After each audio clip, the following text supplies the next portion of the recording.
¿Y si mis miedos ganan? Últimamente me la paso pensando en cosas como, ¿y si ya no sigo estudiando? ¿Qué me garantiza que seré feliz? ¿Encontraré un trabajo? ¿O si realmente mi carrera es en realidad mi vocación? Bienvenidos a los 20, donde tus emociones se reestructuran, juegan contigo y hacen lo que quieren. Me siento como un títere, como si alguien más moviera los hilos mientras yo solo observo cómo mi vida avanza sin pedirme permiso.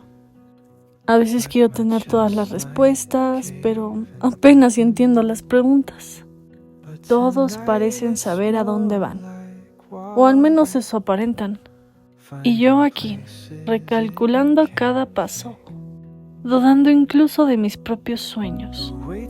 ¿Y si cambiar de camino no es fracasar?